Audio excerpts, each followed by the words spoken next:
Que lui dit le prophète ici, Elisha? Et sa dette. D'abord, regardez bien. Exactement. Il lui dit avec l'huile que tu as, oui, bonsoir Thierry. Oui. Il lui dit, normalement, bah, fais une dette, prends déjà ce que tu as. Oh là là. Il y a un micro là qui Ça va pose pas. problème. Je ne sais pas d'où ça vient. Voilà. Il lui dit, bah, c'est simple. Tu prends l'huile que tu as, et tu vas. D'abord, simplement expliquer le texte. Regardez bien ici. Je voudrais vous montrer quelque chose. Ici.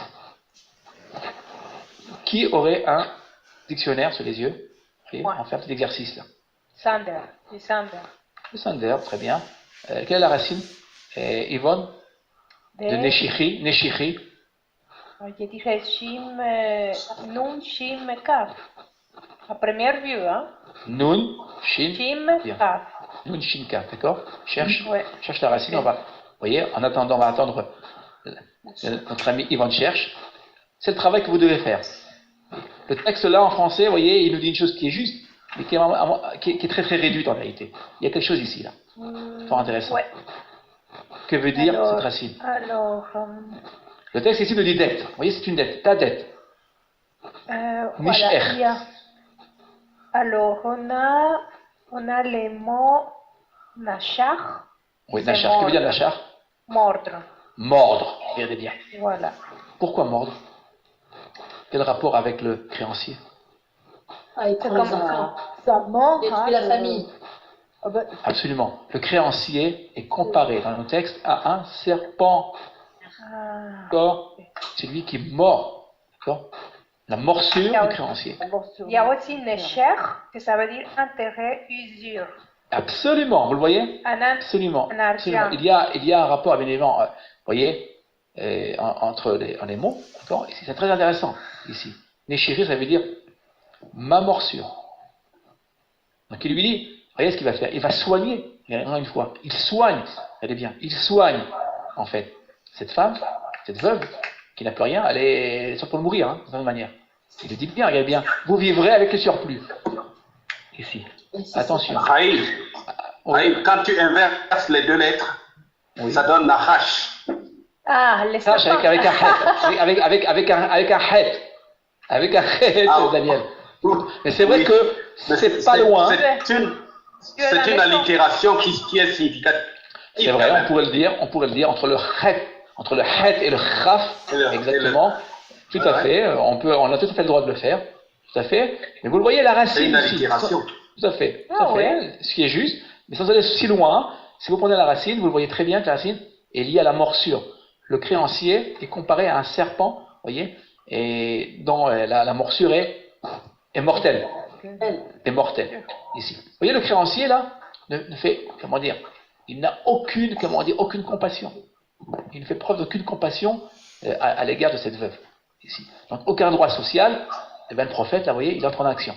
Le prophète, c'est celui qui va finalement soigner, sauver et trouver une solution, en fait, et pour soigner, on peut le dire, ici la veuve de cette morsure.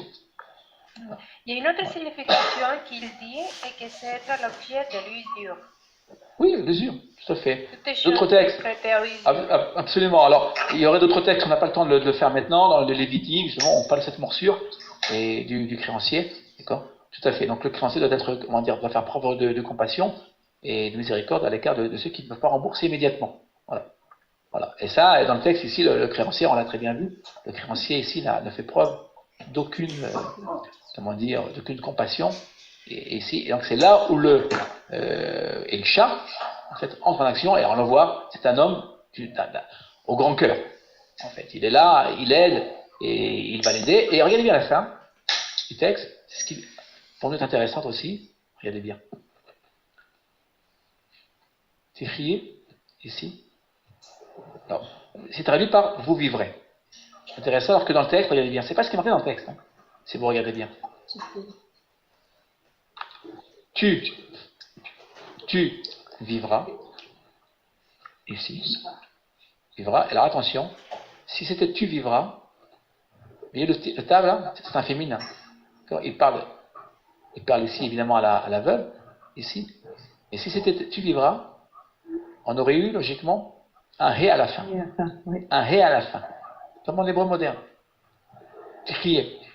Or, ici c'est puisses-tu vivre, puisses-tu vivre, d'accord? Sous-entendu, puisse l'Éternel, c'est une forme de prière là. Vous le voyez là? C'est une prière, en vérité. Vous voyez, moi je change totalement ici le sens du texte, dans le contexte, dans l'esprit du texte. Là, ici, c'est pas vous vivrez d'abord.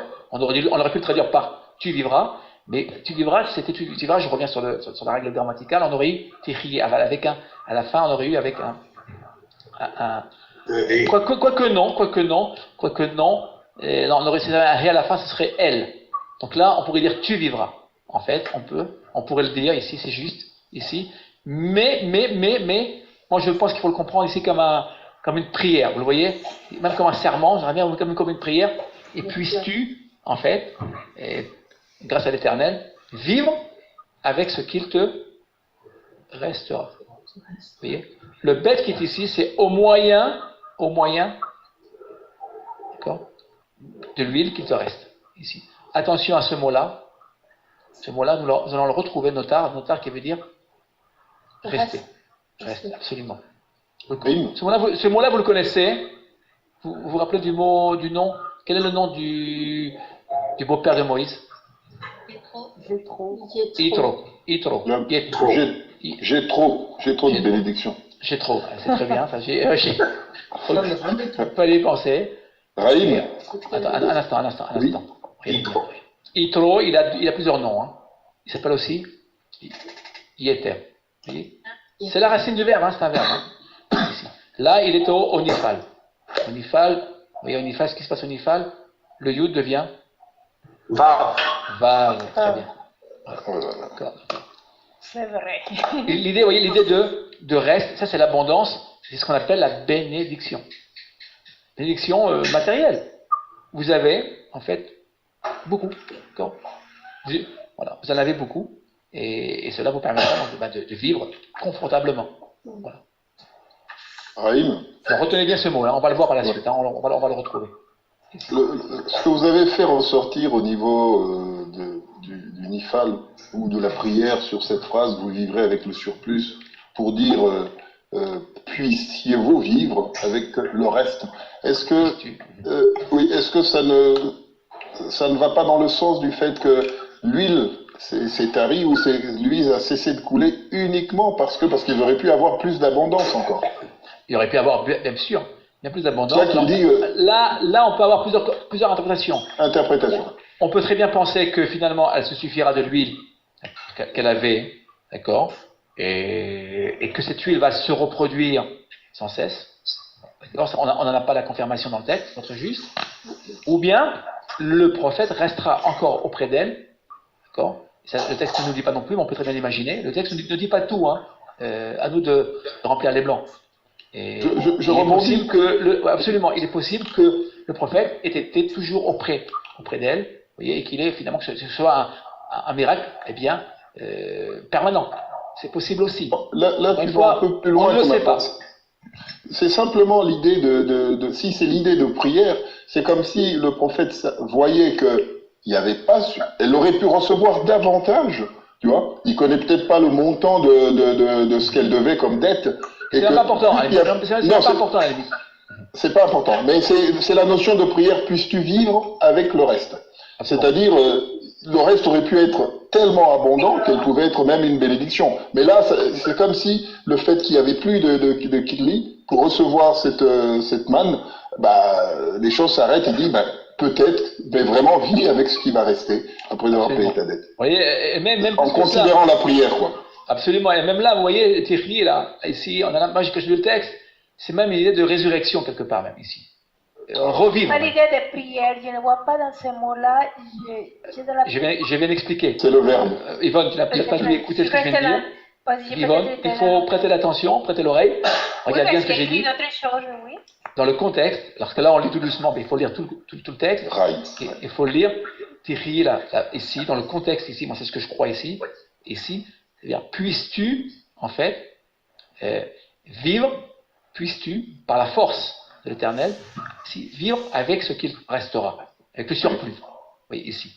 Et puisses-tu. On peut très bien traduire par tu vivras, ce qui est possible. Tu vivras. Mais encore une fois, comprendre une chose. Toute prière dans le Sidour. Moi, j'appuie sur le Sidour. Dans le Sidour, vous avez ceci dans le Sidour. Regardez ce que vous avez. Ceux qui connaissent la prière d'Israël, dans le Sidour, on a ça. Yehi Ratson. Yehi Ratson. Yehi, là, Nani connaît très bien ce passage.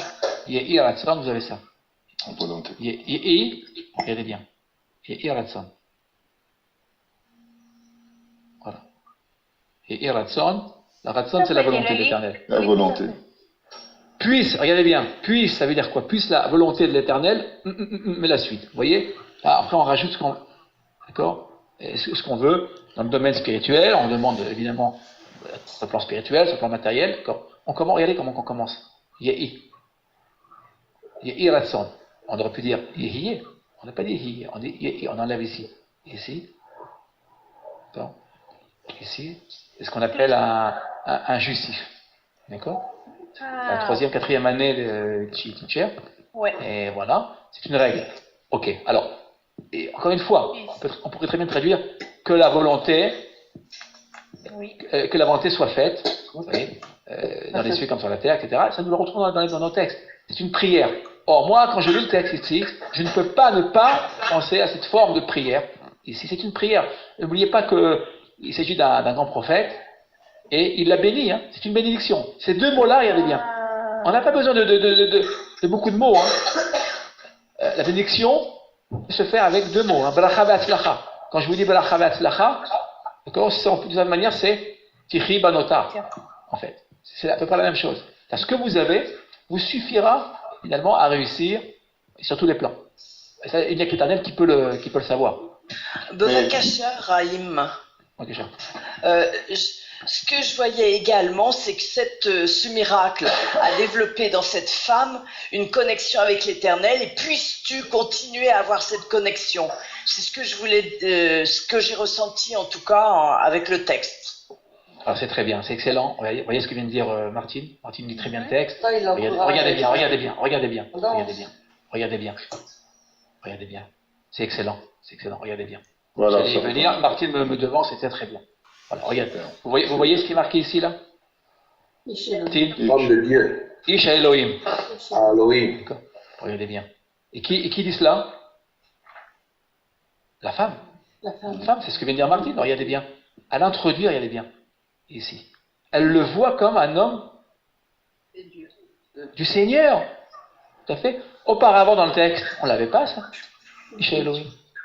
On ne l'a pas. D'accord? On a le prophète Elisha. Mais là, regardez bien là. C'est une nouveauté pour nous. Ish à Elohim, ni plus ni moins. D'accord? On a tout dit là. Elle le voit non pas comme un homme. Elle le voit beaucoup plus que ça. C'est-à-dire, elle le voit comme celui qui vient renforcer sa foi. Absolument. Vous voyez? Et regardez bien. La réponse est là. Les cruches là. Elle n'a plus de cruches. Vous êtes d'accord? Et pourtant, regardez bien. Il lui en reste tout le temps. L'abondance vient quand même. Pourquoi? Parce que la boucle est bouclée. C'était quoi le but? Le but de la parole, regardez, on va revenir là. C'est passionnant, hein. Regardez bien. On revient là. Regardez bien. Là, regardez ce que dit là. Vayamon Hashemen. D'accord? Il n'y a plus d'huile, parce qu'il n'y a plus de cruche. Vous êtes d'accord? C'est ce qu'on a dit. Oui. Or là, si vous suivez la suite, ici, c'est le verset qui suit. Hein. Regardez, on a le verset ici, 4-6. Là, nous sommes au verset 4-7. Il n'y a rien entre. Que se passe-t-il? Elle recevra de l'huile. Alors, mais comment peut-elle recevoir de l'huile? En plus, Banota, en fait, ici.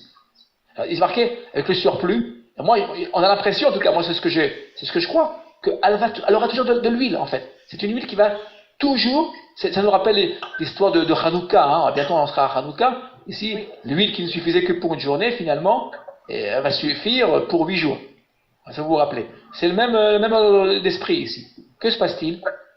Pourquoi aura-t-elle de l'huile qui va en surplus? Elle en aura tout le temps finalement. Pourquoi? Regardez bien, c'est ce que vient de dire Martine.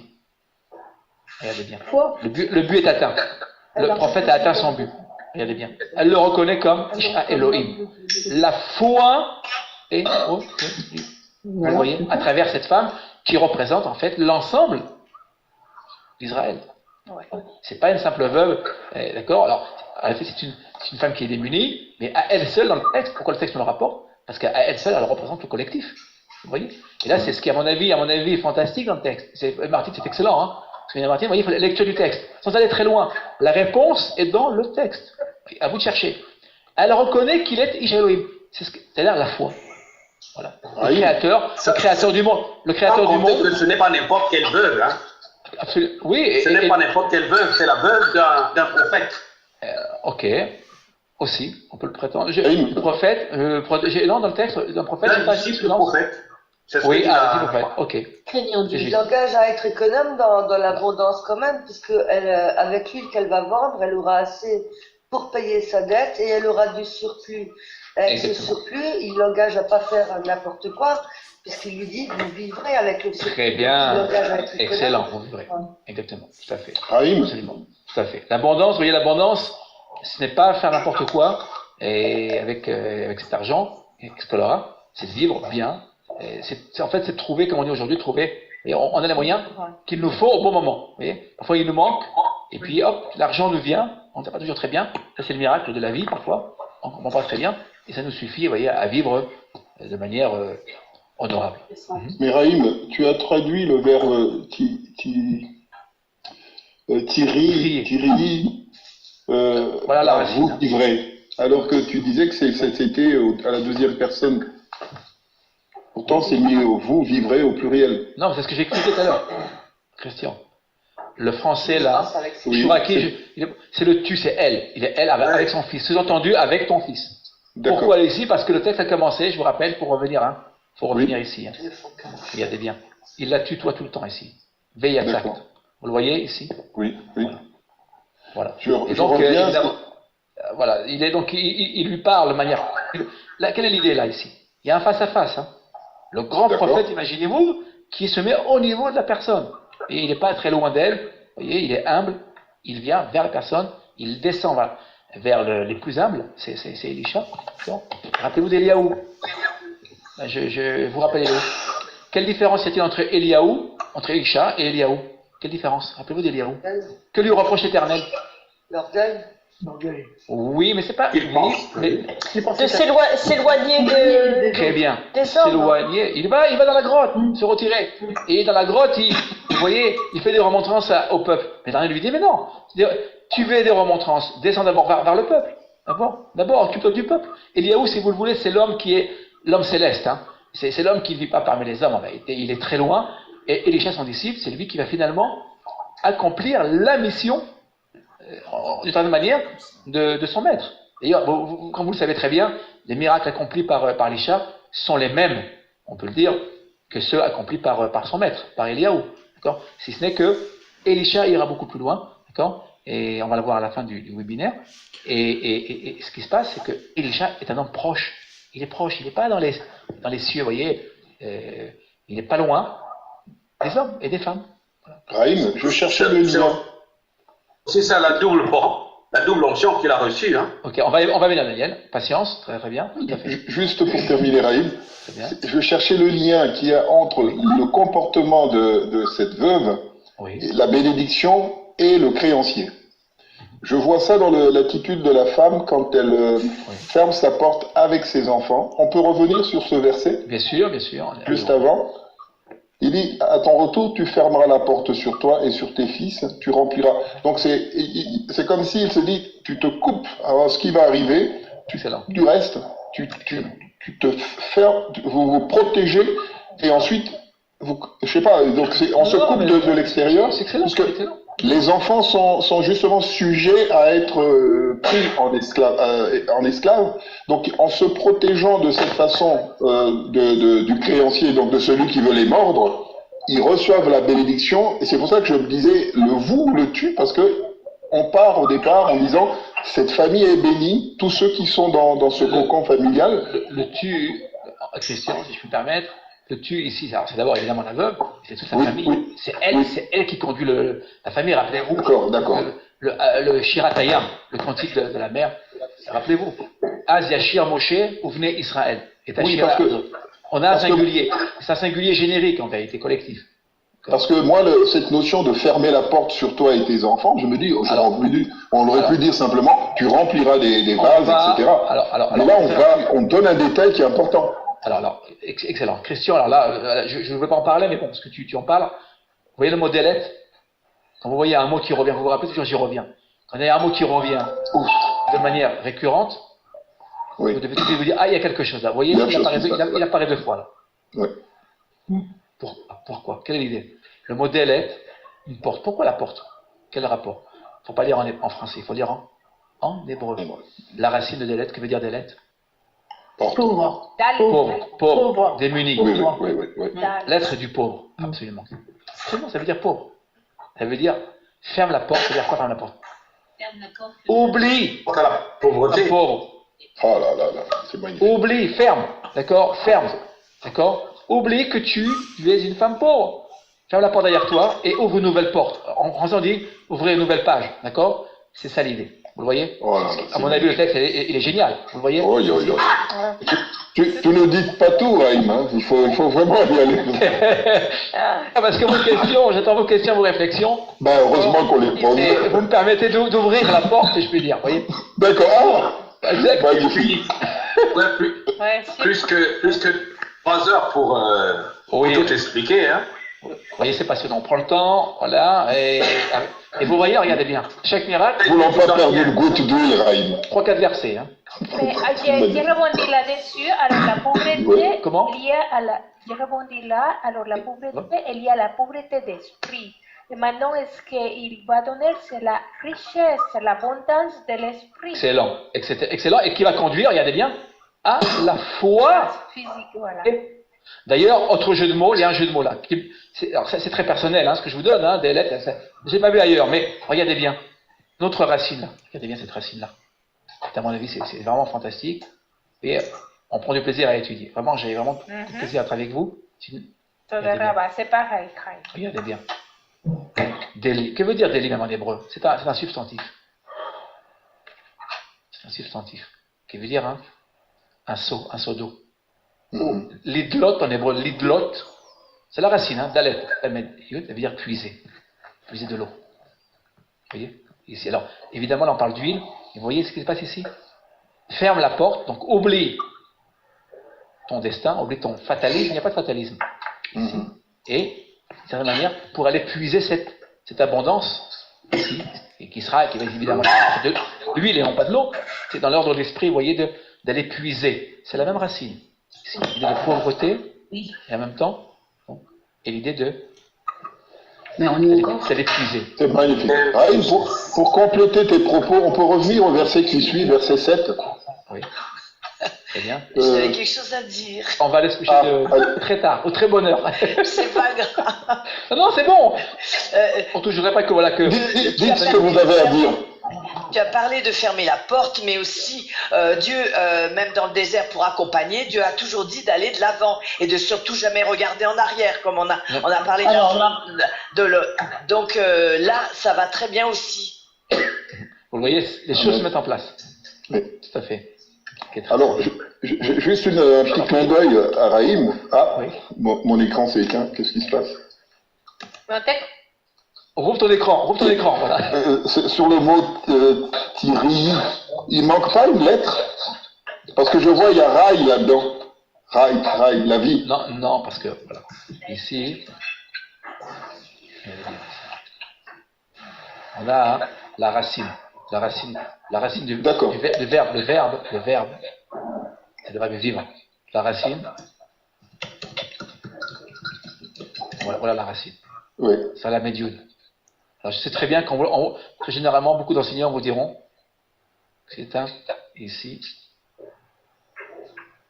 un hé, ce qui n'est pas faux en soi, mais en vérité le hé, d'accord, est lié à la conjugaison du verbe. Et moi je préfère, c'est ce qu'on va enseigner et puis c'est beaucoup plus juste. Pourquoi? Parce que lorsque vous avez conjugué au passé par exemple, ce verbe-là, j'ai vécu, vous direz, aidez-moi. Chaïti, très bien. Parfait. Wow. Très simple. C'est très simple. Vous gardez. Vous n'avez pas d'effort. Moi, j'essaie de vous enseigner, vous voyez, pour ne pas vous compliquer la vie. Vous gardez la racine, tout simplement. Voilà. La racine, vous la gardez, vous rajoutez évidemment ici, eh bien, le suffixe qui se rapporte bien à l'accompli. Bah, en fait, ce que tu fais, à la place du et, tu mets un même. À la place du et, tu mets un même, ça fait raïm.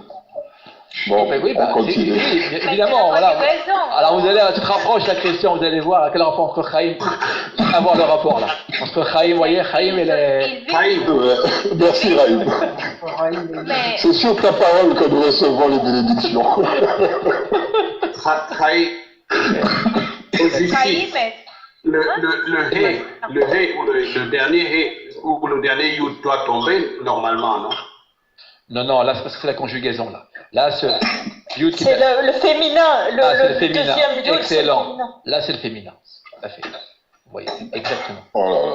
Voilà, exactement. Vous voyez, Laure était une grammairienne absolument avancée. Non, j'ai quelques notions, simplement. Oula, merci beaucoup. De bonnes notions. C'est très bonne notion, Ok, on va continuer si vous le voulez bien. Super. Yvonne avait une réflexion. Oui. Nous passerons. D'accord. Après Yvonne, nous passerons au troisième miracle. Troisième miracle non plus. Oui, Yvonne. Non, je me souviens plus du tout. Ah d'accord. Désolée. Il n'y a pas de problème. Ok, nous passons à la troisième miracle, la multiplication des pains. Tiens, je vois Michel, bonsoir Michel Falman, bonsoir Michel. Est-ce que Michel est parmi nous? Non. Je vois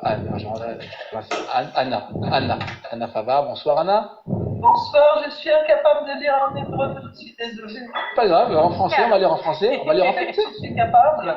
Oui. Élisée était revenu à Gilgal. Or, la famine régnait dans le pays, et le jeune prophète assiégeait leur maître. Celui-ci dit à son serviteur: mets le grand pot et fais cuire un potage pour les disciples. C'est très très bien. Ok, alors on va demander à Claire. Claire Lavril, merci à toi. C'est bien. Vous savez, comme un instant. Il y a quelqu'un qui est sur le micro, ça. Oui, il y a quelqu'un qui respire et qui a posé le microphone devant son nez. Attendez, je coupe. Voilà, ouvrez vos micros tout doucement. Voilà. Ouvrez vos micros. Ce que je voulais dire simplement, c'est que, comme disait Pierre de Coubertin, l'essentiel c'est de participer. Vous voyez, au cours. C'est très bien. Alors, on va lire. Voilà. Ici. Oui. Et je donnais la parole en hébreu qui devait lire. Je donne la parole à quelqu'un? Non, mais c'est la personne continue à écrire devant le micro. Attendez un instant, on va trouver la solution. Voilà. Attendez. Je ne sais pas d'où ça vient. Quelqu'un qui doit retirer. Oui, non, mais je vous demande. Fermez vos micros, s'il vous plaît. Je vous demande de fermer les micros. Je ne voudrais pas fermer l'écran à tout le monde, ce serait dommage. Voilà. Ok. Claire va lire le texte. Claire Lavril. En hébreu, probablement. Claire. Ouvre ton micro. Non, je vois que Claire n'est pas avec nous. Ok. En attendant Claire, on va demander, je vois que Irène. Bonsoir Irène. Shalom Irène. Shalom Chaim. Shalom, merci à toi d'être parmi nous. Voilà. Bavakasha. Ve'elisha shav hagilgal ve'hara. Gilgala, attention, Gilgala. Les deux et de direction là, hein. D'accord? Gilgala. Ara'av. Je t'en prie, voilà.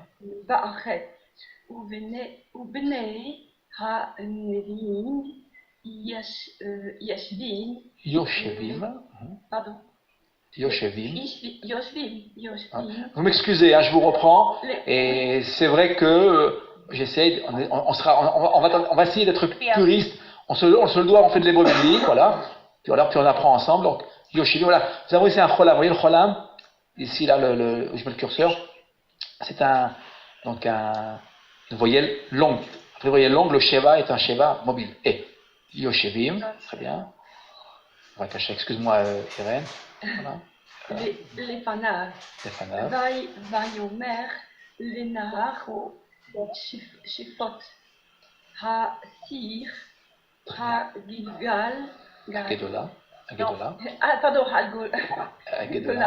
Agedola, ok. Ubachel Natsi Liven Nifne Ha Nevinim. Très bien, très bien. Regardez bien. Là, que remarquez-vous? On parle ici de Bene Nevi'im.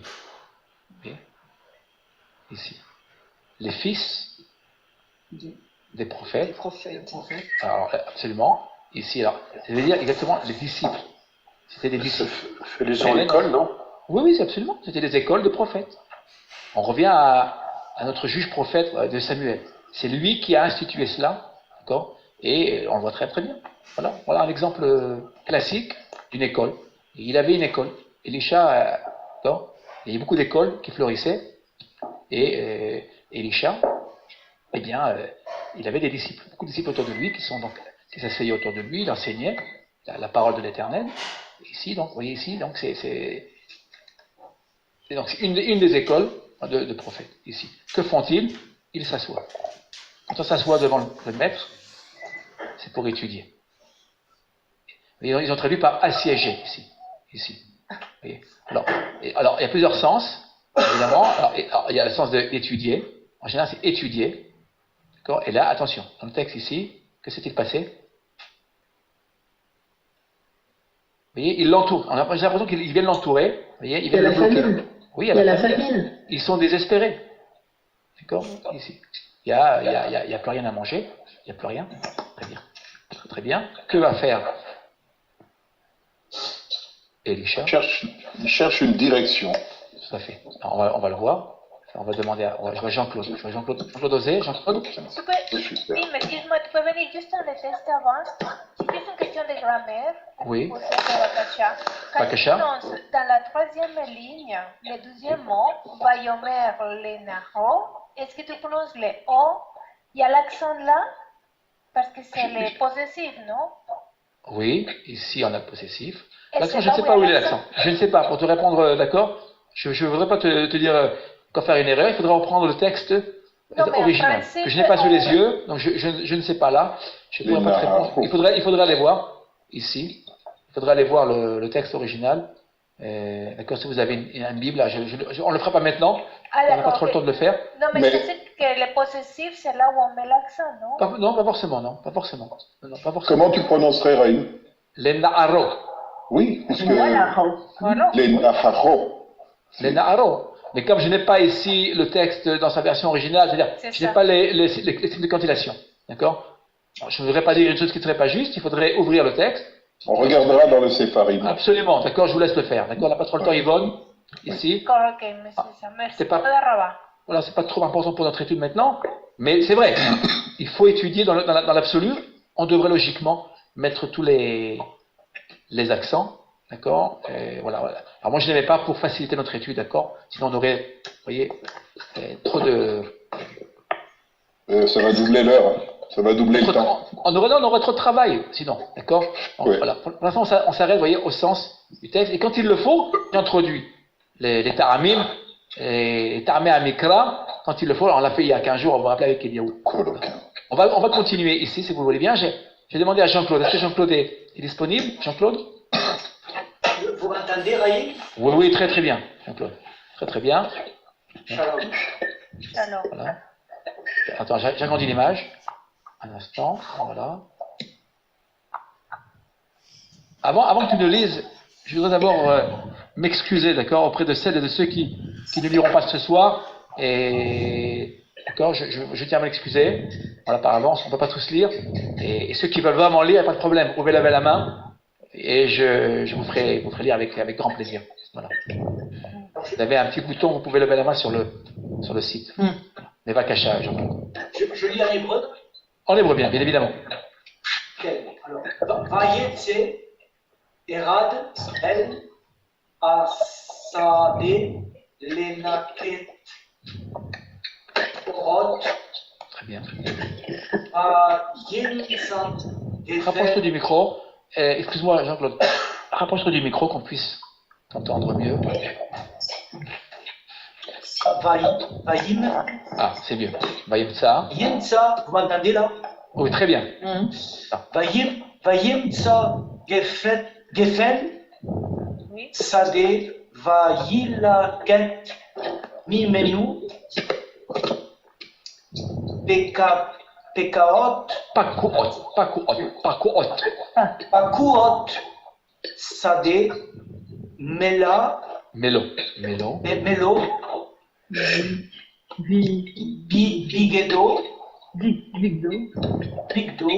Bigedo, Ayavo, Vayefalah,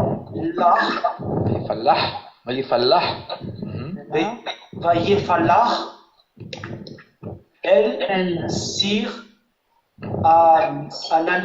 Anazid, Ki Lo Yadaou. Très bien. Yadaou. Très bien. Traduction. Cependant, un d'entre eux alla au champ pour cueillir des feuilles de roquette. Il trouva une vigne sauvage, en cueillit des coloquintes pleines son vêtement, et à son retour, il les coupa en morceaux dans le potage, sans savoir ce que c'était. 2 Rois 4, 39. Très très bien. Tout d'abord, une règle de grammaire. Vous voyez là, pour répondre à Yvonne, tu es parmi nous, Yvonne? Est-ce qu'Yvonne est parmi nous? Avant d'entrer dans le vif du sujet. Vous voyez là? Oui, là, Jaime, simplement qu'il y a celui qui respire dans les je dis pas rien. me désespère. Je ferme je suis désolé. Et je ferme tous les micros, d'accord? D'accord? Voilà. Je vous demande, vraiment je reviens là-dessus, ayez avec vous un casque. Si moi-même j'ai un casque, vous pouvez très bien l'avoir, à moi, vous voyez, sinon il y aura un écho, et voilà, c'est pas toujours très agréable. Voilà. Ce soir, en plus, on est grâce à Dieu, Baruch Hashem, on est beaucoup, c'est très très bien. Ouais. Et donc, il y a avec vous un micro. Ok. Juste une remarque, vous voyez là? Ouais. Ici, on est capable de savoir où est l'accent. Sans avoir même, vous voyez, le texte dans sa version originale, avec les accents. Vous savez pourquoi? Regardez bien là. Question là. Yvonne, à mon tour de poser des questions à Yvonne. Yvonne. Vas-y. Là. Oui, je suis là. Regarde ce que je vais faire. Attends, ce que je vais faire, regarde. Question là. Posez à Yvonne mais à vous tous aussi, bien évidemment. Yvonne, regarde ce que je fais là. Pourquoi j'ai entouré le bec ici? On va faire un petit peu de grammaire là. Bon, il a, après la voyelle longue, l'eau, il y a les bêtes avec des kefat qui perdent le dagesh. Très bien. D'abord, bien. On aurait dû avoir ici Un dagesh. Un dagesh fort ou léger? Léger. Léger, très bien. Begat kefat, d'accord? Pourquoi n'y a-t-il pas de point? Jusqu'à présent, vous avez appris que dans le Begat Kefat, il y a toujours un point, ce qui n'est pas vrai. Il y a généralement, très généralement, un point dans le Begat Kefat. Sauf quand c'est précédé d'une voyelle. Longue. Okay. Non, non, pas forcément. D'accord? Non, c'est pas une forme. Attendez, regardez bien. Je vais faire. Alors, il y a une voyelle, c'est juste. Donc, syllabe ouverte. Oui, excusez-moi, Nelly, oui. C'est pas une forme construite? C'est parce qu'il y a un semi-route. Non. Pas une forme construite? Non. Non, c'est une voyelle longue. Ça peut être une semi-route, mais pas forcément. Pas forcément. Regardez bien la règle. Ça dépend aussi du signe de la conjonction qui précède. Le signe qui précède, si c'est un signe conjonctif, c'est-à-dire qu'il dit le mot mélo au mot suivant. Je suis fier de mes étudiants, vraiment, bravo Daniel. Daniel qui nous suit depuis 4 ans, c'est excellent, regardez bien. Le bête aurait dû porter un point. Que se passe-t-il? Vous avez tout à fait raison. Ici, on tiendra compte du... Vous voyez ce que je fais là? J'entoure le petit rond là, j'entoure le cholam. D'accord? On ne tiendra pas compte de la consonne Aleph qui est muette, c'est donc une syllabe ouverte. C'est ce que je fais là? On va écrire en bas là. Je ne vais pas écrire sur le verset, syllabe ouverte. Mais ce n'est pas suffisant. Et Daniel vient là, Daniel est extrêmement intéressant. Il faut qu'il y ait, on va changer de couleur. Ici là, je vais prendre le bleu. Allez, un instant, je vais prendre mon crayon là. Parce que sinon on y voit. Là, ici, regardez bien ce que je vais faire. Ici. Je ne sais plus si c'est en haut ou en bas, peu importe. Vous voyez là? Vous voyez l'accent?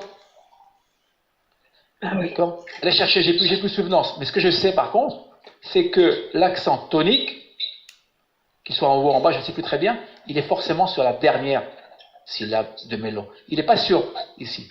D'abord, en plus, ici, il n'y a qu'une seule syllabe. Ici, on n'a pas de difficulté. Là, vous voyez ce qui se passe ici? Mélo est à lui seul une seule. D'accord? Syllabe. Oui. En raison du Sheva mobile. Mélo. D'accord? Mais, dans votre texte traditionnel, vous trouverez l'accent sur le Aleph. Donc il faut qu'elle soit ouverte, la syllabe ouverte Exactement. Et accentuée, donc et avec accentuée. la voyelle longue. Très bien. Voyelle longue dans syllabe ouverte Voilà. et accentuée. Alors, que se passe-t-il? Exactement. Que se passe-t-il? Voyez ce qui se passe. Eh bien, vous êtes rapproché, vous avez dit une smichout. D'une certaine manière, on n'appelle pas ça une smichout, mais c'est une forme de smichout. D'accord? Pourquoi? Eh bien, ces deux mots sont... Spichout, qu'est-ce que c'est spichout? Smichout, ça veut dire chaîne construite. Chaîne construite. Ah, ok. Chaîne construite entre deux substantifs. Or là, c'est un verbe. Non. Verbe et substantif. Donc c'est pas tout à fait une smichout, d'un point de vue grammatical, ça y ressemble, si vous voulez. Or, que se passe-t-il? Ça veut dire que lorsque vous lirez le texte, vous ne pourrez pas dissocier les deux mots. Vous devrez les associer. Melo vigdo. Voilà. Donc la règle, syllabe ouverte, pas seulement ouverte. Attention, il y a des cas où la syllabe sera ouverte, mais où elle ne sera pas accentuée. Dans ce cas-là, les bégat kefat porteront le poids léger. Exactement. Vous le voyez? Voilà. Ok, nous revenons au texte. C'était l'interlude grammatique. Comme vous savez, je ne peux pas sans la grammaire. Voilà. Ok. Que se passe-t-il ici? Voilà. Il y a donc un disciple. Que fait-il? Il va chercher au champ. Chercher quoi? Il va chercher des herbes pour le potage, pour la soupe. Et par mégarde, il ignore il prend des herbes qui sont empoisonnées. Oui, en hébreu, regardez bien, en hébreu, on va lire en hébreu, pakou, sadé. Très bien. Alors, on a deux formes d'herbes, orot. Alors, la Bible du rabbinat traduit par herbe, je ne me trompe pas, et Chouraki lui a très bien traduit, il a très bien traduit Chouraki. Et je suis allé voir Chouraki après avoir traduit moi-même. En vérité, vous allez voir ce que j'ai fait. Alors, ici, il y a un C, regardez bien ici. Vous voyez le mot orot? Il faut lire en hébreu, pas en français. Que veut dire orot? Ça veut dire, il faut dire roquette, certes, roquette. Hein. Vous voyez la fleur ici, la plante. Mais orot. C'est la lumière? La lumière, bien évidemment. La lumière. Oh, la lumière. La lumière, regardez bien. Absolument. Ici, tout à fait, premier point. Et puis regardez bien. Il va trouver là-bas un geffen sadé, une vigne sauvage. Mais qu'est-ce qu'une vigne sauvage? On va aller voir. Une vigne de champ, là. Oui. Si on traduit. Mais c'est quoi? Moi, je ne sais pas. Hein. Il faut ouvrir des livres de botanique, biblique. Hein. Et ça me passionne, je suis allé voir. Vous allez voir. Et il y a les... Ah non, j'allais dire... Un instant, Laure, excuse-moi. Laure, excuse-moi, Laure. Je voudrais finir ma phrase. Oui. Pardon. Si tu me permets. Merci. Et comme je suis passionné de botanique, comme vous le savez, de botanique, vous voyez, comme Elisha, et bien, je suis allé chercher. Et j'ai même eu la chance de trouver, vous allez voir, dans le désert, cette plante. Quand j'étais à Eilat, je l'ai trouvée. Voilà. Wow, t'as une photo? Ah oui, vous allez le voir. Là, avec vous, partagez. Vous voyez, ceux qui restent jusqu'au bout, voilà, on va les voir. Génial. On va aller le voir, la voilà. Ok. Enfin, c'est un peu de botanique, vous voyez, ça aussi, ce qui est passionnant dans la Bible. Ne suivez pas ce qui est marqué dans le texte pour français. Hein. Voilà. C'est comme un pastèque. C'est une pastèque. C'est une pastèque du désert, tout à fait. Ah, okay. Elle est bonne. Regardez bien. En anglais, on l'appelle la vigne de Sodome. Exactement. Alors pourquoi de Sodome? Intéressant. Pourquoi on l'appelle en anglais Sodome? Voilà le terme en hébreu. Hein. Avatiar, c'est une pastèque. Hein. Mais attention, une espèce particulière. Vous voyez ici, dans le livre de botanique, ce que j'ai repris là, dans le livre de botanique, vous aurez ça. Voilà. Vous voyez, c'est un melon en fait. Alors, c'est un melon. Et c'est vert, il va devenir, vous allez le voir dans la photo qui va suivre, il va devenir jaune. C'est ça la pastèque ou le melon du désert, ici, qu'on appelle, pourquoi on l'appelle colocanthe? Parce que regardez bien, en latin, coloquintis. Trulus coloquintis. Ici. Alors, qu'est-il de particulier? Regardez bien. On va revenir au texte. Après, on ira voir la photo. D'accord? L'autre photo que j'ai faite, ici, regardez bien.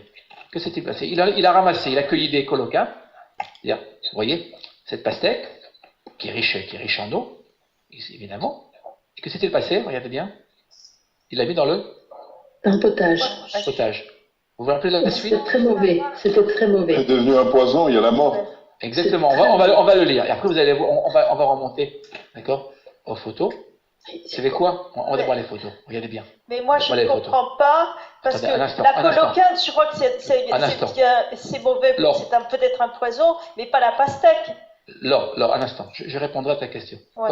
On fait de la Bible, d'accord? Dans la Bible, la pastèque, c'est le coloquinte que vous voyez là, d'accord? Ouais. Le domestiqué. La pastèque, c'est le descendant, d'accord? Voilà. De ce melon-là que vous voyez là. Alors, on va regarder la photo. Là. Alors, vous voyez, cette pastèque du désert, c'est un poison. Ne pas y toucher, ne pas y manger, surtout pas. Vous voyez au fond, en plein désert. Hein. Là, je suis avec mon épouse, on est dans le désert, on a fait une retraite dans le désert. C'est chaque année, à peu près chaque année, on se retire dans le désert. Vous voyez, c'est la raison pour laquelle j'ai pas eu le webinaire, vous vous rappelez? Et j'ai repoussé le webinaire à aujourd'hui. Et bien, vous le voyez, tout est pour le mieux. Je ne savais pas que j'allais rencontrer. Mais sans le webinaire, nous, on n'était pas dans le même désert. Mais le webinaire était prévu bien avant. Les webinaires sont prévus 2 mois à l'avance. Hier, parfois, elles sont, comment dire, c'est une photo que j'ai faite, exactement il y a 15 jours de cela. Voilà. Ah ouais. Voilà. C'est une bonne cuisine que tu nous prépares à chaque fois. Voilà. Alors, vous voyez ici les monts de Elat. Et là, on est en plein désert. Il n'y a pas un chat, si je puis dire. D'accord? Et vous voyez, regardez bien là, la plante. C'est fantastique. C'est au français, il n'y a pas de chat. Vous êtes en plein désert. Regardez bien. Il n'y a pas d'eau, il n'y a rien. C'est un désert, vraiment, il n'y a rien. Il y a quelques arbres qui poussent par-ci, par-là. Il y a quelques acacias. Ici, regardez la plante. C'est fantastique. Vous voyez ça en plein désert. Croyez-moi, vous vous arrêtez, vous admirez. Et voilà, c'est la plante, cette plante-là, voilà, que les disciples de Elisha trouvaient dans le désert. Ils ont faim, ils n'ont rien ici. Ils le ramassent. C'est très tentant, hein?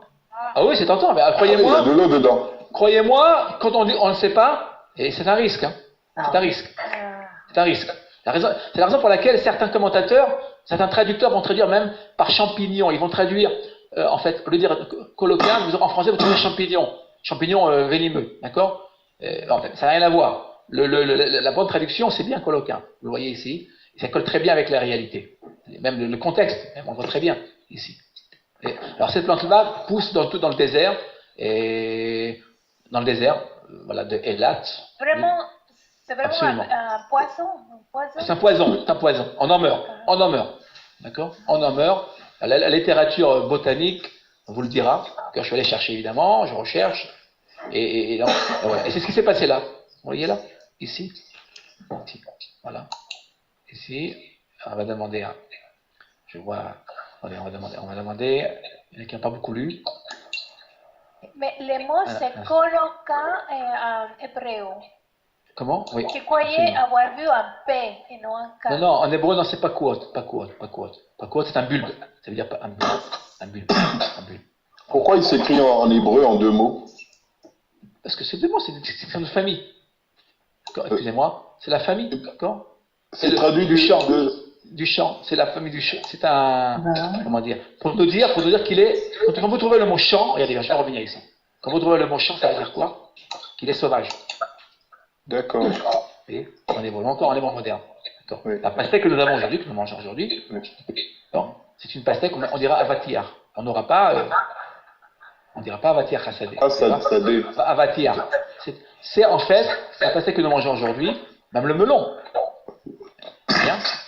Et sont des descendants de cette plante-là. Je vais aller voir, vous allez aller voir, vous voyez, avec le latin, vous allez chercher Kitrelus coloquintis et vous trouverez donc ce que je viens de dire. Allô, bonsoir. Oui. Bonsoir, en latin, il faut dire Citrulus colocentis. Merci beaucoup, merci pour la correction. Je ne crois pas, je crois que j'ai fait un petit peu de latin, quelques années de latin, et ici, si tu me permets, je vois que le C se dit qui, je crois. Non, c'est Citrulus colocentis. À ma connaissance, d'accord? Oui, mais bien sûr, c'est parce qu'on traduit en français coloquinte qu'on est... Non, je crois qu'en latin, de mes souvenirs, j'ai fait quand même quelques années de latin, quand j'en ai souffert, d'accord? Je préfère l'hébreu, je ne vais rien vous cacher, et je crois, je ne me trompe pas, d'accord? Il y a une différence. J'irai évidemment rechercher. Voilà. Mais il y a différentes écoles de prononciation. Okay, c'est possible. En fait, oui, on ne sait pas vraiment comment prononcer. Voilà. Ok. On se comprend. Bon, c'est important. C'est pas très grave en fait. Hein. En tout cas, merci Nissim. J'irai rechercher. C'est pas grave. Non, mais il faut. On peut apprendre. Hein, prononciation exacte. Moi, je m'y tiens. Et donc, il y a différentes écoles, c'est tout. Les latinistes s'opposent. J'avoue ne pas être un latiniste averti. Je l'avoue. Nissim. Voilà. Je suis de ton avis, Chaim, mais j'ai appris aussi. D'accord. Ok. On va continuer. Mais Nissim est parmi nous. Nissim est parmi nous. Nissim va nous lire le texte en hébreu ici. Nissim, quand j'agrandis l'image. Excusez-moi, je lirai à ma manière si ça ne vous dérange pas. Au contraire. Yiskupu la anashim le'echol, wa yehi ke'ochlam mehannazi, והמה צעקו ויאמרו מוות מסיר איש האלוהים ולא יכלו לאכול. Amen. Waouh. Très bien, mais Vakasha. C'est magnifique. Traduction. On versa à ces hommes le potage à manger, mais ils en avaient à peine goûté qu'ils s'écrièrent: Homme du Seigneur, il y a du poison dans le potage, ils ne purent en consommer. Voilà. Wow. Vous voyez là, merci à Nissim, très très bonne lecture. Vous voyez Nissim, le vœu, le dit wa. Ça c'est la lecture de mon grand-père, et mon grand-père lisait aussi comme cela. Vous voyez ici le wa, ici c'est très bien, wa yehi, ça fait pour différencier le vav du bet. Voilà. Très bien. Je vous ferai remarquer, regardez bien là, ici, l'allitération qui est flagrante. Hein. Vous voyez, ils ont crié, et c'est crié. Excusez-moi, ils ont versé, ici, on a versé, c'est indéfini, et tsa'aku. Vous voyez, j'ai colorié les lettres communes de verbes. Ça dit que là, vous l'avez là. Là, vous avez le coup, évidemment. Ici. Voilà, et le vav. Ici, pour finir. Tout à fait. Vous voyez, il y a. Le verbe verser. Pourquoi, oui, absolument. Pourquoi cette allitération d'après vous? Simplement, pourquoi?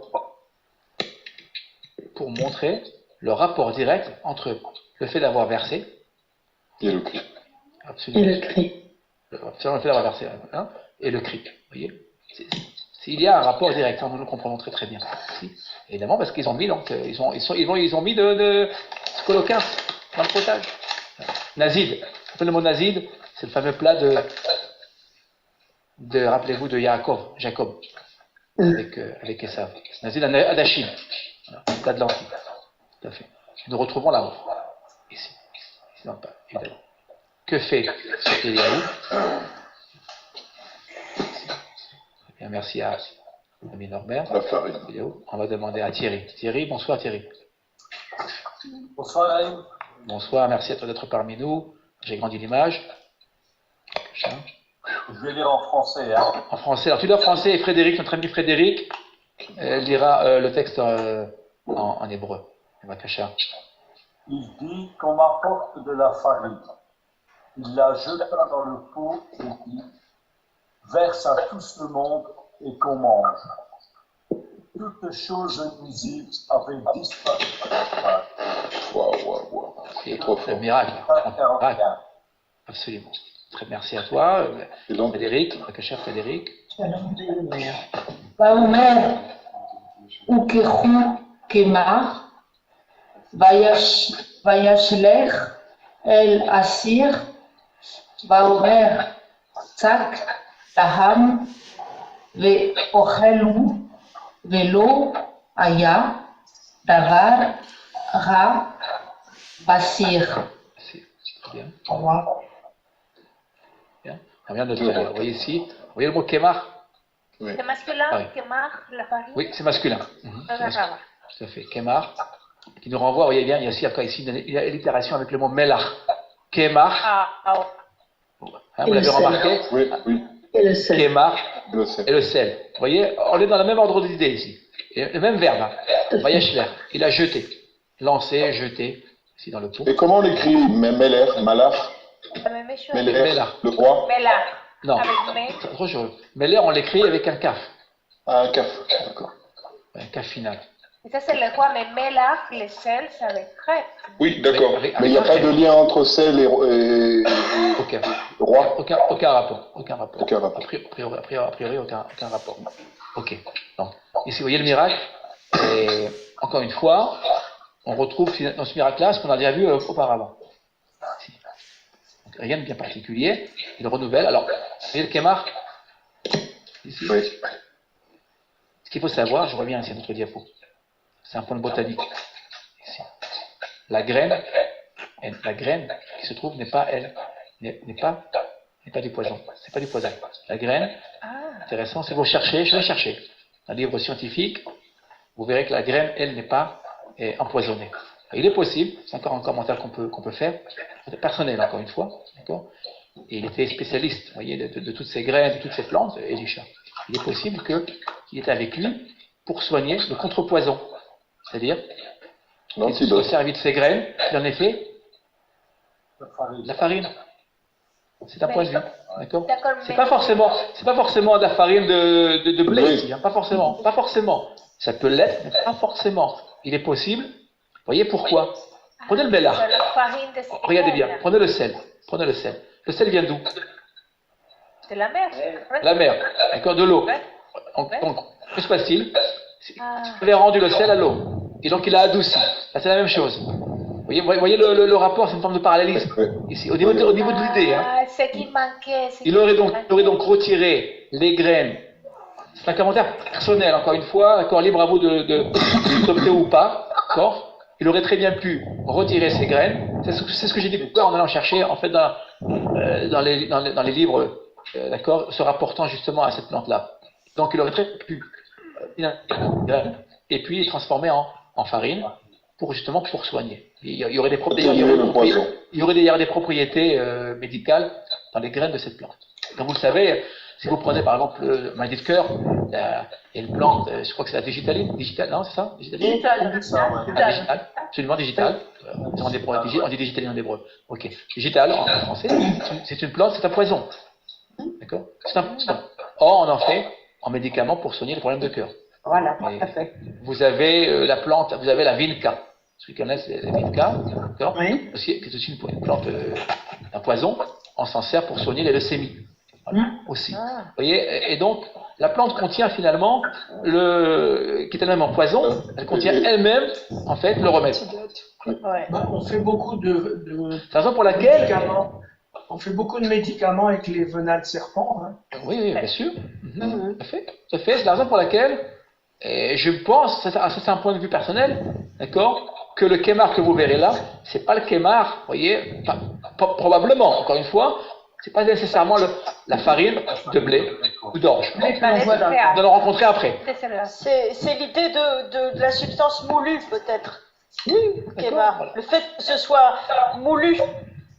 Ok. Oui, mais ça, c'est un point de vue. C'est un peu l'analogie comme le sel, que Dieu il ordonne les prophètes d'utiliser un instrument pour transformer cela et puis en même temps transformer les personnes d'Adam et d'esprit des personnes qui sont. Très bien. Yvonne, tu peux regarder les racines de kémar? Continuez si vous voulez. Oui, Christian. C'était Yvonne, si elle peut regarder les racines de kémar, et il nous dira exactement ce qu'on en tire. Kémar, c'est la farine. Hein. Quelle que soit la farine, voilà. Oui. Ok. D'accord. On va continuer si vous le voulez bien. Ici. On va demander à Catherine. Je vois que Catherine est parmi nous. Catherine Carousse. Catherine, bonsoir. Oh, ça, c'est du bon pain français. Catherine. Oui. Oui. Non, il est fait. D'ailleurs, il est fait en Israël, ce pain. Hein. Il a été fait en Israël. Attendez, peut-être. C'est pas que j'ai remis Raïm. Tissier aussi. Merci, Christian.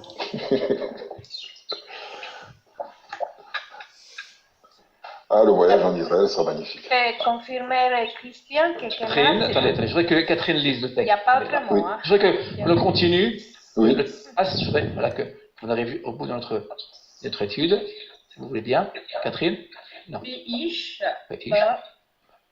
Miba'al, Shalosha, Vayaved, Très bien. Leish, Aelim, Lerem, Bihurim, et Serim, Lerem, Seirim, Seorim,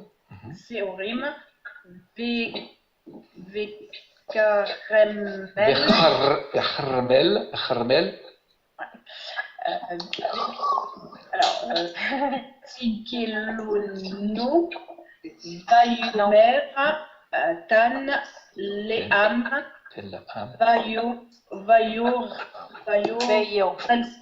Vayochelu. Traduction. Va ou V? Veyochelu. Veyochelu. Alors, un homme venant de Baal Shalisha apportant à ton Seigneur comme pain de prémisse 20 pains d'orge et du gros dans sa pannetière. Élisée dit, donne cela au peuple et qu'il mange. Qu'est-ce que c'est le gruau? Le gruau, qui pourrait répondre à notre ami? C'est une bouillie de farine, je pense. Oui. C'est une forme de pâte. C'est le grain qui n'est pas arrivé à maturité. Oui. Ah, je savais. Pour aller plus vite. Un grain. 4,42. Ok. Vous voyez là. C'est comme un grain germé, c'est ça? Non. Oui, on pourrait, il est germé, mais il n'est pas arrivé tout à fait à maturité. C'est tout à fait. Tout à fait. Regardez bien là. Je voudrais qu'on s'arrête là. Regardez bien. On peut faire qu'en hébreu encore une fois. Vous voyez. Ce sont des textes extrêmement passionnants. Vous le voyez de ce point de vue-là. Oui. Regardez bien. Esrim. Ils ont inversé. Oui, regardez bien. On a inversé les lettres. Oui. Esrim, ça veut dire 20. Très bien. Regardez le mot orge. C'est le même, regardez, c'est le même mot, hein, presque le même mot. Ah ouais. C'est une allitération. C'est classique. Oui. Séar, c'est le cheveu, non? Oui, c'est le cheveu, il n'y a aucun rapport. Oui. Aucun rapport. Non. Là, il faut rester dans le contexte. Il faut coller au texte. Hein. Alors, vous savez, on peut toujours extrapoler, on a le droit de le faire. D'accord? Il y a des règles, des gestes, d'accord, que nous devons respecter aussi. On risque de sortir totalement du contexte. Il faut quand même se mettre dans le contexte. Vous voyez, Esrim, c'est Orim. Ça, vous ne verrez pas. Traduction, 20 pains d'orge. En hébreu, vous voyez très très bien. Ici. Oh, moi, je vais vous rajouter un autre point. Regardez bien. Ici. Comment dites-vous? Et extraire la dîme, l'hébreu. La racine.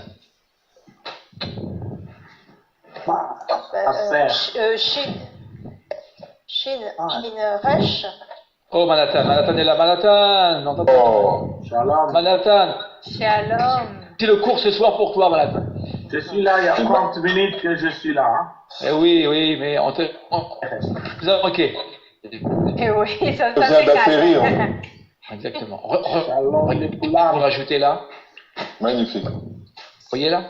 Le Maaser, Tim. Là, il y a encore un clin d'œil, si je puis dire. Ces deux mots. Qu'est-ce que je fais là? Ici. Esrim, c'est quoi? C'est SF. C'est 10. SF, c'est 10, hein, ouais. 10. On rajoute le pluriel, ça fait 20. Esrim. Je vois Roland. Bonsoir Roland. Bonsoir. J'ai vu tout à l'heure Colette. Bonsoir aussi à vous. Merci. Un grand merci pour tous. Très heureux parmi vous. Merci beaucoup Roland. Merci. Voilà, regardez bien. Et nous retrouvons ici. Ici. Vous voyez la racine du maaser de la dîme. Nous savons que la dîme, celui qui prélève la dîme, s'enrichit. D'accord? Matériel. Or, comment disons-nous en hébreu? S'enrichir. Quelle est la racine de l'enrichissement? Achir, non, c'est... Oui, oui, Achir, absolument, c'est la même racine, la même, hein, absolument, que prélever la dîme. Vous voyez ce que je viens de faire? Je viens d'encadrer la racine qui veut dire prélever la dîme, le 10e, et je viens d'entourer le verbe qui veut dire s'enrichir. Ici. Vous voyez, alors si vous lisez en français, tous ces sens, d'accord, ne seront pas accessibles. Si vous lisez en hébreu, en méditant le texte, comme le dit le psaume, le premier psaume, vous trouverez cela. Alors, à vous d'ouvrir vos dictionnaires, pour prendre note et de lire quotidiennement. Ça, je vous le dis, la lecture quotidienne. Si on lit rapidement, même si on est israélien et qu'on lit le texte tous les jours, on peut très bien passer à côté de cela. Ici. Magnifique. Ici. Dans ce passage, il est question de dîme. Donc, vous voyez que Elisha, quelle est sa faculté ici? Il est l'instrument, bien évidemment. Quelle est sa faculté? Il va multiplier, on va le voir dans la suite. Il va multiplier les pains. Il est probable, il est probable, ça c'est un commentaire qui m'est personnel, il est probable que ce soit un prophète qui ait enseigné. Ça j'ouvre une parenthèse, hein, évidemment, que c'est bien personnel. Il est probable qu'il ait enseigné à ses disciples, on l'apprend probablement du texte ici. Hein. Il leur a enseigné à prélever la dîme qui est inscrite dans le Sefer Torah. Hein. C'est une injonction toranique. Voilà. Amen. On va aller voir, si vous voulez bien, on va aller voir l'injonction, qui est une injonction extrêmement importante. On va aller le voir dans le texte. Attendez un instant, on va ouvrir ici. Voilà. Un instant, voilà, ici. On va voir la source même. Aser et Aser. Aser et Aser, on a une tautologie. Tu dois absolument.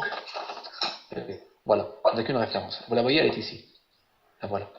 Aser et kol tevuat zar'echa ayotse asade shana.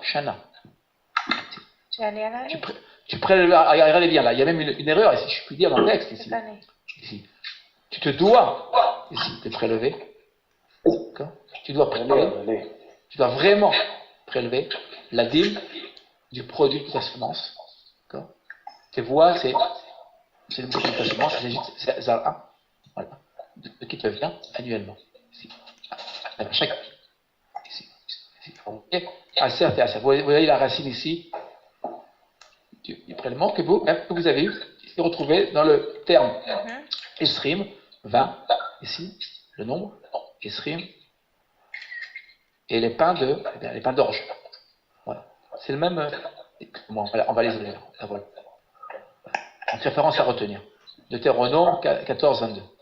Chaim. On va au texte. Oui. Tu m'entends? Oui, bien sûr. Tu as parlé des portes. On peut dire aussi que les dîmes couvrent des portes dans toutes les dimensions. C'est art aussi, c'est une porte. Oui, c'est vrai. Oui. Vrai.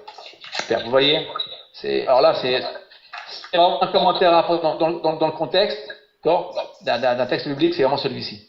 Absolument. Tout à l'heure, on parlait des portes qui se fermaient, et là, absolument, la porte va s'ouvrir, justement, après avoir, justement, accompli la mitzvah, qui est probablement la plus difficile de toute la Torah. Hein. Alors, vous gagnez, je sais pas, ce que vous gagnez, et vous devez chaque mois, imaginez-vous, prélever le maaser, la dîme, attention, ce n'est pas encore la tzedaka. La tzedaka, c'est encore autre chose, qui viendra s'associer, en fait, à l'accomplissement de la dîme. Ok, nous continuons. Manhattan. Oui. Oui. Alors, je vais essayer de m'expliquer. C'est pas un hasard que les 3 miracles sont faits avec les 3 ingrédients du pain, c'est-à-dire le sel, l'huile, la farine. Super. Ces 3 miracles avec ces 3 ingrédients qui contribuent excellent. Le pain de la vie, et puis que d'une certaine manière, l'être humain doit récompenser l'Éternel en donnant la dîme, parce que c'est un pain béni de Dieu par les miracles. Ouais. Vous voyez, commentaire vraiment excellent de notre ami Alicia, c'est excellent ici. Hein. Ça fait, on vient un texte, vous devez relier. Vous voyez, on tisse, en fait. Un tissage. Merci Alicia, merci beaucoup. On va donner la parole notre ami Manhattan. Un instant, Manhattan. Un instant, Kacha. Vayomer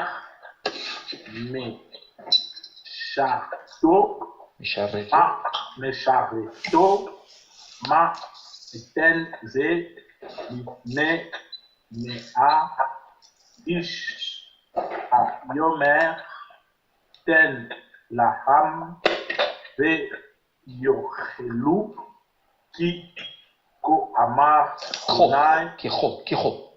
Oui. On aurait dû avoir un point. Vous voyez là, on revient à la règle, on aurait dû avoir un Begat Kefa, on aurait dû avoir un point léger. On l'a pas parce que le qui et le ko, vous voyez, c'est la ouverte. Et là, évidemment, le signe est conjonctif, il se relie comme un crochet. Hein. À ko, donc il viendra cho. Kicho. Kicho Amar Adonai Achol Ve Oter. Ton serviteur répondit, comment donnerais-je ceci à 100 hommes? Mais il répéta, donne-le au peuple et qu'il mange, car voici ce qu'a dit l'Éternel. On mangera et il en restera encore. C'est roi 4, 40. Très bien. Alors regardez bien. Bon, on va faire une comparaison de texte ici. Regardez bien. Le Oter, souligné en rouge ici, et vous rappelle quoi? Un notable. Oui, très bien. Oui, quand même au début. Tout à fait. Alors, on y revient un instant. Il est là. Vous vous rappelez? Ah ouais. C'est le deuxième ici. C'est le deuxième miracle. C'est le miracle de l'huile. Regardez bien. Ce qui va caractériser Elisha, c'est l'abondance, le surplus, toujours le surplus. D'accord? Ici. Quand il n'y en a plus, il y en a encore. Ici. Regardez bien. Et puis, je reviens au texte. Regardez. Ama Adonai. Vous voyez comment Ama Adonai? Ici. Ça nous rappelle quoi? Regardez bien. Qui dit quoi, Amar Adonai? Elisha. D'accord? Rappelez-vous au début. J'ai mis de couleur verte. Hein? Les dépôts se correspondent. On va remonter. Vous vous rappelez au départ? C'est Elisha, oui. Au départ, on va revenir au premier. Attendez, on va revenir. Un instant. Ici. Allez. On parlait à la première personne au début. Exactement. Là, regardez bien. Regardez la Éternel. Certes, vu que le Aleph ici, dans le verbe soigner, d'accord, n'était pas, c'est ce qui montre donc l'humilité d'Elisha, c'est quand même tout de même encore Elisha qui parle ici. Il y aurait probablement encore, vous voyez, l'influence du maître d'Eliaou, du Anochi, vous vous rappelez, toujours, ici. Oui. Moi, regardez bien là. On avance, hein, là nous étions au chapitre 2, là on est au chapitre 4. Que s'est-il passé? Ici. La souffrance des siens, vous voyez, oblige Elisha a progressé spirituellement. D'accord? Il fait progresser les autres, mais il progresse lui-même. Ici. Regardez ce qu'il fait là. Il ne parle plus de lui-même. C'est plus Kitvar Elisha, c'est Ko Amar Adonai. C'est le contraire. C'est son maître. Les plus grands disciples sont ceux qui vont, en fait, suivre la tradition de leur maître, mais qui vont aussi s'en écarter. D'accord? Et Eliaou n'a jamais été un gourou pour Elisha. Il était un grand maître, il l'a influencé de manière prépondérante, de manière dominante. C'était un maître. Il a été, vous savez combien de temps il a été avec son maître, avec Eliaou? Il a été enlevé. 8, oui, mais Eliaou a été, c'est-à-dire il a vécu avec Eliaou 8 ans, ce qui est énorme, 8 ans. Et Elisha sera prophète en Israël combien de temps? Qui aurait une idée? 66 ans. Wow. C'est énorme. Imaginez-vous, c'était un prophète aimé. Pourquoi aimé? Contrairement à Eliaou. Eliaou n'était pas aimé. Pourquoi aimé? Proche du peuple. Proche du peuple. Proche du peuple. Il est proche du peuple. Il leur dit pas j'ai pas de solution. Il leur dit pas moi dans ma grotte. D'accord? Alors, c'est un grand prophète parce que justement, il est proche des siens. Vous voyez, ici. Il se rapproche des siens, et vous voyez, dans différentes circonstances ici. Et puis, il ne les culpabilise pas, il ne dit pas, vous êtes très bien. Vous avez oublié, comme faisait Élie, ils ont oublié l'alliance. Parfaitement, c'est exactement cela. Et c'est la différence entre le disciple et le maître. Absolument. C'est juste, Léa, si tu fais bien de le rappeler, et il ne le dira jamais, au contraire. Il vient toujours défendre le plus humble, le plus démuni, celui qui souffre, voyez, c'est lui qu'on met de côté, voilà. Vous remarquerez là, mais Aïch, vous voyez, mais Aïch, s'entend pour croissant. Vous vous rappelez notre webinaire, notre 100e webinaire? Oui. C'est mis sous le signe du sang. Le sang de la bénédiction, vous vous rappelez? D'accord? Là, vous avez encore une. Vous voyez là on nous renvoie à la bénédiction. Ici. Mais Aïch. Ce qui va se passer, on avait Oter, il en restera encore. Ici. Oui. Ici. De ce pas. On continue. Voilà. On va demander à Salia. Cherchez à Salia. Le texte. J'ai une page blanche là. Attends. Tu as une page blanche là? Oui. Vous avez tous une page blanche là? Non. Il y a 5 pains. Il y a beaucoup de pain là, il y a beaucoup de pain. On va manger là. Voilà. Ceux qui n'ont pas mangé, ils iront manger après le webinaire. Il y a 5 pains là. C'est 5 pains. 5, vous savez pourquoi 5? J'ai mis 5? C'est un chiffre fantastique. La Torah. Oui. Il y a les 5 livres. D'accord? L'homme ne vivra pas seulement de pain, mais de ce qui sort de la bouche de l'Éternel. Voilà. Vous voyez, voilà. C'était l'intention de la vignette. Voilà, vous l'avez très bien découvert. On va lire. Alors, poisson. Salia, tu vois le texte, Salia, non, maintenant? Oui, ça y est, alléluia. On dit, voilà, le pain. Voilà, hop, on multiplie les pains, les vakasha, et Salia. Vaïten,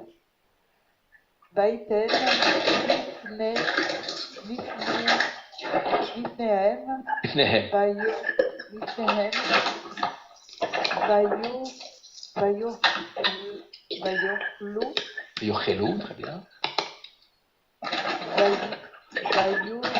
Il y a beaucoup de bruit, je vous demande de ne pas bouger vos affaires, merci à vous, nous sommes en train de lire un texte. Merci. De fermer le micro. Oui. Kidvar Adonai. Très bien. Vayotiru Kidvar Adonai. Très bien, traduction. Vayotiru Kidvar Adonai. Refri. En français maintenant. En français, Vakasha. Le pain, le vendeur est en mur de reste, selon la parole de l'Éternel. 2 Rois 4. 2 Rois 4,44. Très bien. Ok. Alors, regardez bien. Une question. Un instant, Yvonne, excuse-moi. Un instant. Voilà. Vous voyez Kidvar Adonai? Vous voyez là? Le verset précédent. Tout à fait. Koamar Adonai. Ici. Alors, quand vous verrez Davar, c'est plus fort que Hama. Question classique, pourquoi Hama et pourquoi Diber? Le Diber, le Dibour, la racine d'Aleph Bet Resh, accentue la parole. Excusez-moi, je reviens. Plus froide la parole est plus froide. Hama, c'est une parole douce. L'Éternel. Voilà. Vous voyez, c'est comme si l'Éternel s'adressait à votre oreille. Et vous voyez, une parole intime entre vous et l'Éternel. Là, attention. Et ce qui se passe là? Kidvar Adonai, c'est-à-dire c'est une parole qui va être adressée à l'ensemble d'Israël, ici. Voilà. Et Vakasha, et évidemment, il en restera encore, Vayotiru. D'accord. Mais Vakasha et Yvonne. Ma question de Vakasha, c'est Kidvar. Je remarque plusieurs fois c'est Kidvar. Pourquoi pas dire Devar Adonai, mais Kidvar, pourquoi le Ke devant? Qui? C'est simple. Comme. Le que veut dire comme ou selon. Ah, le que Yvonne, c'est l'abréviation de Kemo. Kemo, comme en hébreu moderne. En hébreu moderne, d'accord? J'utiliserai le Kemo. Kemo qui veut dire comme. Vous enlevez le mot, si je puis dire, vous enlevez le mot, voilà, il vous reste le kaf, qui veut dire selon. Alors là, vous aurez qui? Pourquoi qui? Je vois que ce soir, on a fait beaucoup de grammaire, c'est très bien. On ne peut pas voir le, regardez, on peut pas voir le quai. Vous voyez ce que je fais là? Ah oui, c'est deux. On ne peut pas voir deux Sheva qui se suivent en début de mot. C'est toujours le premier qui perd. Qui perd son point. Absolument. Le premier est modeste, il dit, bah écoutez, pour pas qu'il y ait la guerre entre nous, eh bien, je suis prêt à renoncer à un de mes points, d'accord, pour faire l'alliance. Faire l'alliance, il faut forcément renoncer. Il y a toujours un qui renonce, ici, au moins, d'accord, au moins un qui fait la démarche, ben, c'est le premier, ici. Voilà. Vous avez remarqué qu'il perd un point, mais regardez bien, il a quand même un point en plus. C'est léger. Vous le voyez? Celui qui renonce, qui gagne finalement. Ici. Et ça, on voit dans... Et la grammaire est très parlante, hein. Vous le voyez. Ok. Alors, voilà. Alors là, on en a fini avec nos trois miracles. On va... Et puis, il y a oui, Daniel. Il faut remarquer que le Hamar, ça commence par une lettre muette, alors que le Devar, ça commence par une lettre dentale en plus, qui marque la force. La force, absolument. Là, c'est vraiment l'idée de l'intensité. Alors, regardez bien, on vient de finir nos trois miracles. Alors, je vous pose la question. Avant que nous passions, il nous restera 2 vignettes à faire. Hein. D'accord? On ne pourra pas comprendre le volume ce soir si on n'étudie pas ces 2 vignettes, au moins la dernière, vous allez le voir. Mais à ce stade de l'étude, quels seraient d'après vous les points communs entre ces 3 miracles? La question de départ, vous vous rappelez? J'ai pas entendu la question, Khaïm. Quel serait d'après vous le lien, le dénominateur commun, le point commun entre ces 3 miracles? La parole de Dieu. Ouais. Oui, la parole, Il y a toujours un instrument. C'est juste, Norbert, Nissim, c'est juste. Il y a toujours un instrument. Oui. C'est celle qui fait l'abondance. Alors là, regardez bien, l'abondance, la vie. Purifie, pardonne. Absolument. Et absolument. Oui, la force de vie, regardez bien, la force de vie, ne jamais désespérer, tout reste possible. Voyez, quand on voit la mort, on peut soigner la mort. Le remède est toujours possible. Et comme vous avez dit, comme on l'a très bien vu ce soir, la parole. Voyez, le remède se trouve dans la parole. Pas dans le kémar, en vérité, pas dans la farine. Rappelez-vous, l'homme ne vit pas que de pain, il vit de ce qui sort de la bouche de l'éternel. J'aurais très bien pu introduire ce verset-là, ici. Et puis, donc le secret, vous voyez, absolument, le secret là, que détient ici Elisha, c'est toujours se rapporter à la parole. Il y a une progression, hein, dans le miracle. Ici, il y a une progression. On l'a très bien vu au départ, il commence par lui-même, même si c'était beaucoup plus avancé qu'Élie, d'une certaine manière, on peut le dire. Ici, et surtout, vous voyez, par la suite, il a même tout à l'éternel. C'est en fait lui qui va soigner, c'est l'éternel qui soigne. Tout à fait. Alors, on va. La vie et l'abondance. Ok. Regardez bien cela. Et toujours, regardez bien, il y a toujours un plus. Vous l'avez remarqué, le verbe yeter. D'accord? Alors, regardez bien cela. On va continuer avec, ici, cette vignette-là. Tout à fait. Ici, je vais demander à Colette. Colette? Est-ce que Colette est parmi nous? Colette? Après, je demanderai à José et à Rosemary de lire le texte en hébreu. Est-ce que Colette? Oui, je suis là. Tu es là, merci d'être parmi nous ce soir. Un grand merci à toi. On va lire le texte en hébreu. Voilà. Je vais le lire en français. En français, oui. En français, et Rosemary. Oui. Et José le diront en... Vous avez 2 versets. Rosemary et José, vous pourrez même le partager. On est dans le partage, vous voyez, ici. Voilà. C'est pas voulu, c'est très bien, comme ça. On va le lire. En les voyant, Colette. En les voyant, le roi d'Israël dit à Élisée: faut-il les frapper? Le faut-il, mon père? Ne les frappe pas, dit le prophète. Frappes-tu donc ceux que tu fais prisonniers par ton glaive et ton arc? Fais-leur servir du pain et de l'eau, afin qu'ils mangent et boivent, et retournent auprès de leur maître. On leur servit un repas copieux.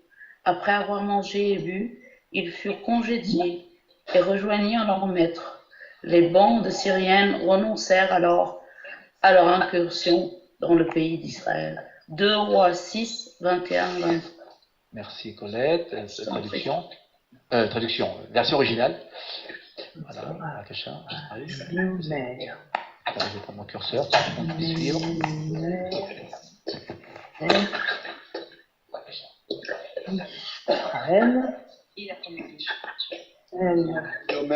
Je n'entends pas. Oui, José. Vayomer. Vayomer, Melech, Israël, El, Elisha, Tov, Otam, et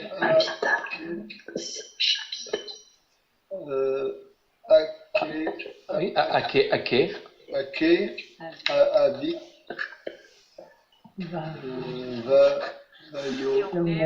Vayomer, Lo,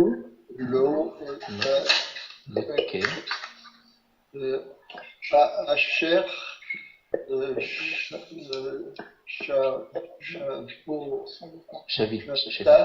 José, Shavita, très bien, Shavita, très bien.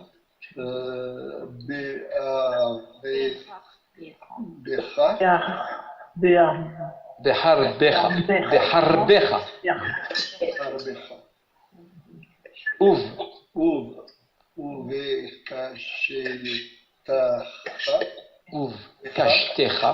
Kashtecha, Ata, Makeh,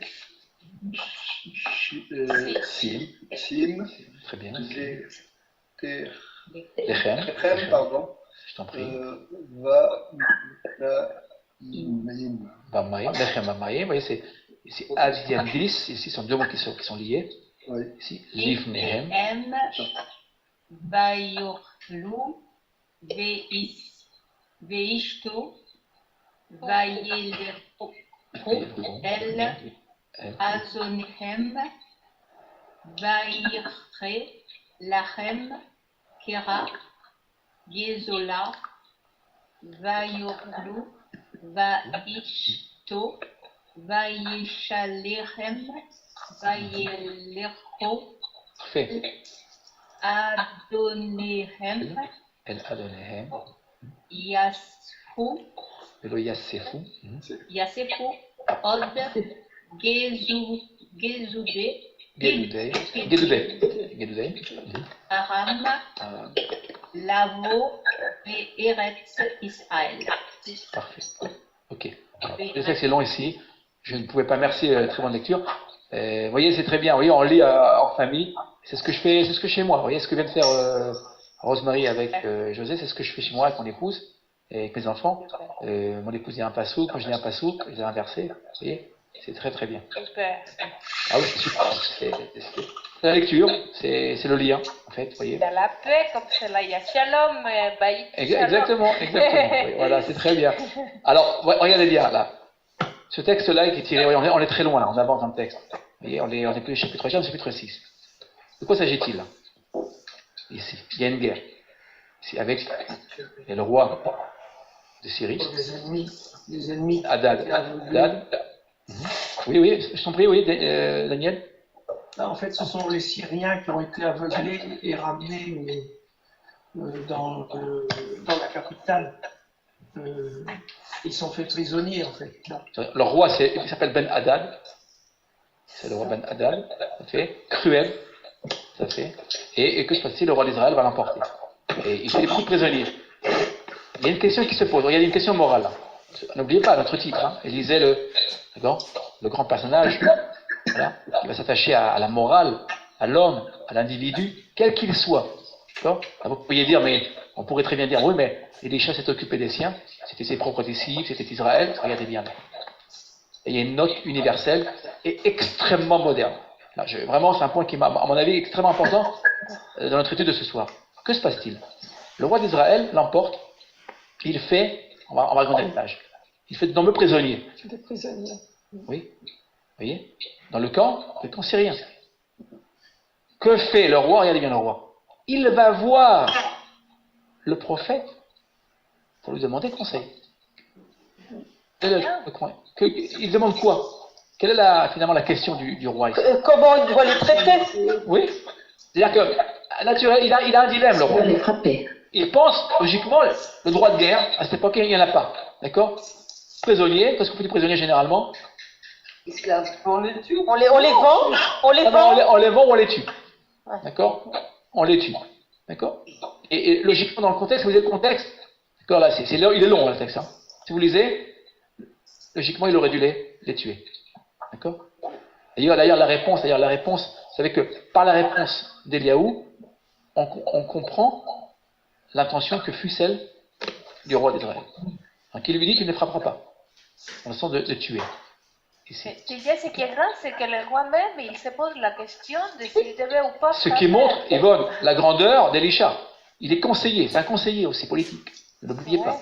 Il est celui qui s'occupe regardez bien, des pauvres, ceux qu'on oublie, généralement, mais il est aussi proche du roi. Pourquoi? Oui, pourquoi, si vous lisez dans le texte, il arrivait à distance, il était aussi voyant, au sens biblique du terme. Ah, ouais. Attention.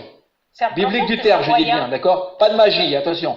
Il arrivait par parole de l'Éternel, voyez, il arrivait à voir à l'avance les positions de l'ennemi. De l'ennemi. C'est dans le texte, hein? C'est marqué dans le texte. Il a été aussi dénoncé, hein? Dénoncé aussi. Oui, et oui, intéressant. Dénoncé. Il y a un prophète qui connaît tous nos... Qui voit tout, qui voit ses intentions. Exactement. Parce qu'il ne comprenait pas pourquoi Israël gagnait. Exactement. Quoi qu'il en soit, que se passe-t-il? C'est un conseiller du roi. Il voit ce que d'autres ne voient pas. C'est quoi un conseiller? C'est celui qui voit, qui sait, par expérience, si vous le voulez, d'accord, et même par intuition, d'accord, qui sait ce qu'il faut faire. Si vous prenez, il y a des grands conseillers, vous prenez Henri Kissinger, d'accord, toute proportion gardée. On ne peut pas comparer, probablement pas, mais il y a des grands conseillers. En France, je me rappelle de Jacques Attali, par exemple. Jacques Attali, qui était le super conseiller de... Non, Mitra. Peu importe. Je ne porte pas de jugement de valeur, là, Nelly. D'accord. Mais il y a des conseillers. C'est ça. Gens, mais bien sûr. Absolument. On peut se pour ou contre, peu importe. Intelligent. Voilà, exactement. D'accord. Qui ont des visions. On peut pas. Attendez. On peut pas les comparer forcément à ces prophètes, mais il faut comprendre une chose. Pourquoi ces hommes politiques s'entourent de conseillers? C'est qu'ils ont une expérience qu'ils n'ont pas eux-mêmes. D'accord. Ok. Alors, que se passe-t-il là? Regardez bien. Quelle est la réponse? Je reviens à notre étude. Que se passe-t-il? Il lui interdit de les frapper. Absolument. Et plus que cela, regardez bien. Plus que cela. Il lui dit de le servir. C'est un précurseur du droit moderne de la guerre. Hein. Totalement. Droit de prisonnier. La convention de Genève. Vous avez tout dit. Et regardez là, le final. Les bandes syriennes renoncèrent alors à leur incursion en Pays d'Israël. Regardez bien. Ici, Elisha, rappelez-vous. Vous vous rappelez le mot orot, les feuilles de roquette, oui. De lumière. D'accord, ici. Que fait Elisha? Elisha, c'est celui qui sème des graines de lumière. Ici, il a très bien compris que si on lutte, voyez, contre l'obscurité par l'obscurité, on aboutit à la guerre. Il faut parfois briser la conception, voyez, de la guerre, c'est-à-dire de la vengeance. Ici. Naturellement, on aurait dû, d'après la loi de la guerre, au temps d'Elisha, on aurait dû logiquement, voyez,